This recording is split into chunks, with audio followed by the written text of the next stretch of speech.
à tous, bon savoir à tous nos frères et sœurs aujourd'hui. Merci M. Curtis.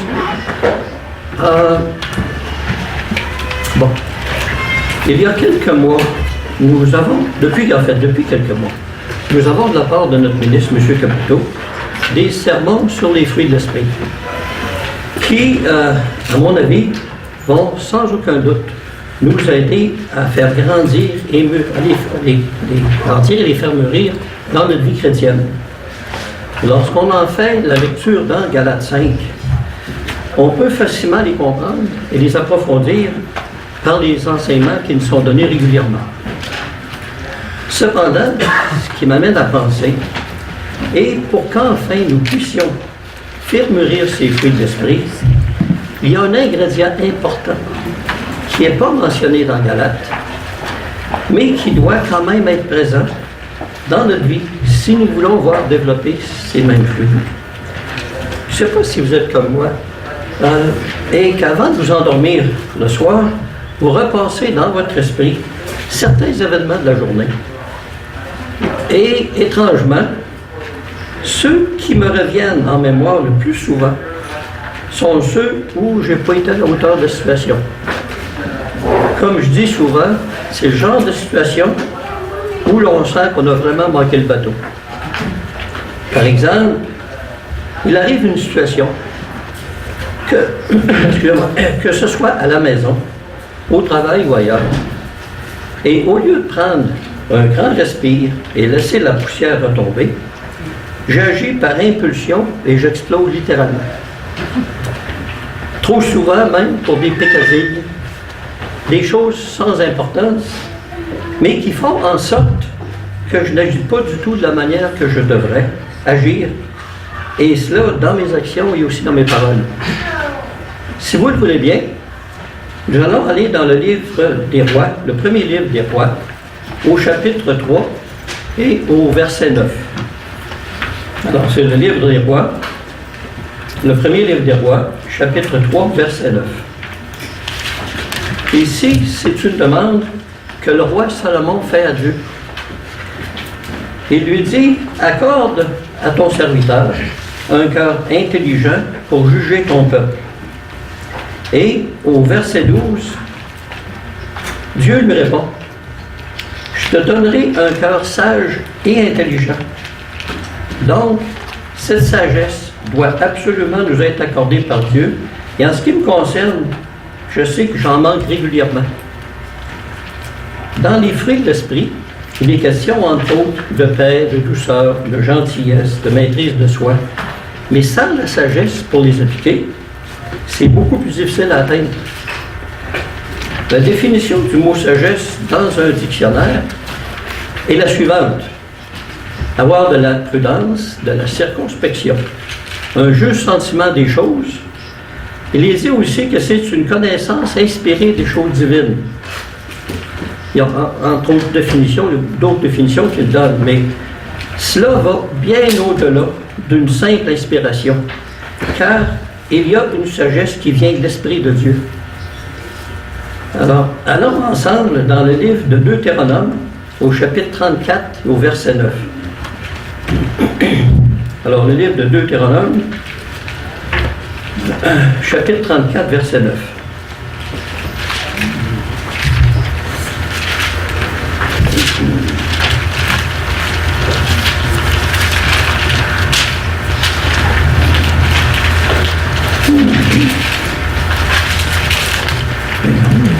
Alors, bonne fois, je regarde.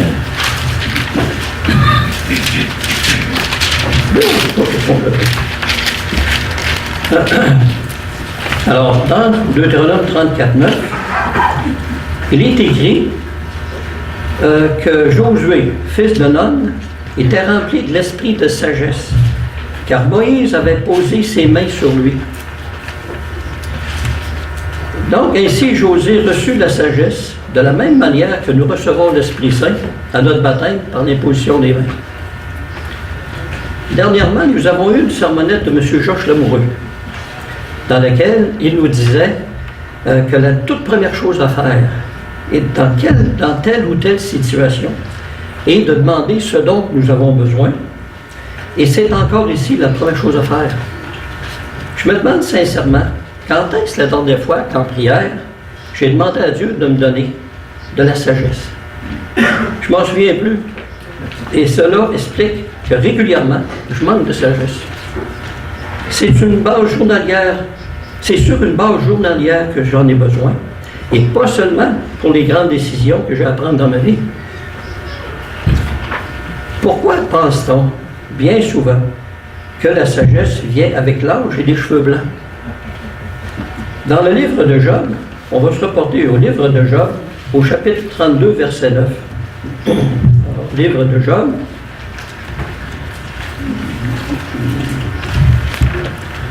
Le livre de Job, chapitre 32, verset 9.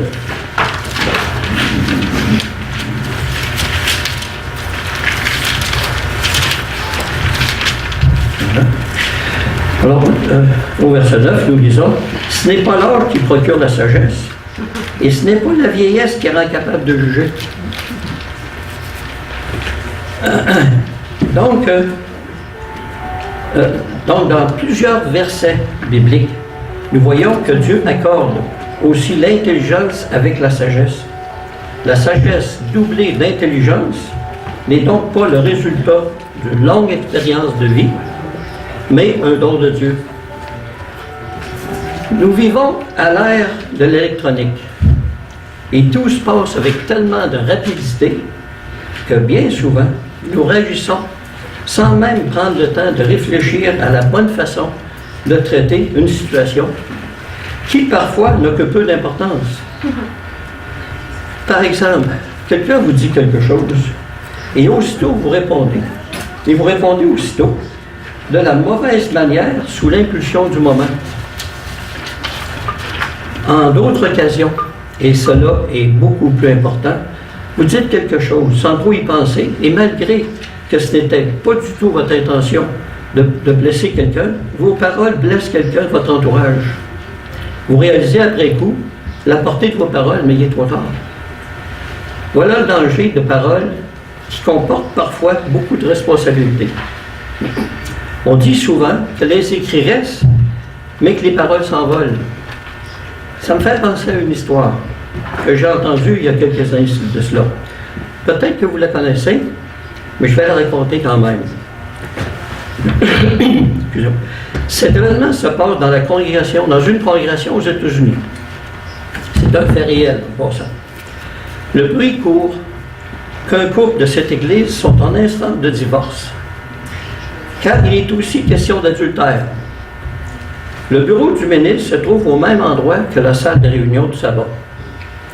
À cette époque, durant la semaine, une dame de la congrégation doit se rendre à cet endroit et, en entrant dans le bureau de la réception, elle entrevoit dans le bureau du ministre une jeune femme parlant avec le ministre, tout en étant très près l'un de l'autre, comme en se faisant des confidences. Voyant cela, la dame quitte l'endroit, sans personne ne la voit, et au sabbat suivant, elle parle à ses amis intimes de ce qu'elle a vu dans le bureau du ministre, déclarant savoir avec qui cette jeune femme mariée entretient une relation adultère. Très rapidement, cette histoire se répand et toute la congrégation est en émoi. Certains membres défendent le ministre, d'autres sont prêts à le condamner. Et sans entrer dans tous les détails, finalement, une partie de les détails, finalement, le ministre se retrouve sous enquête.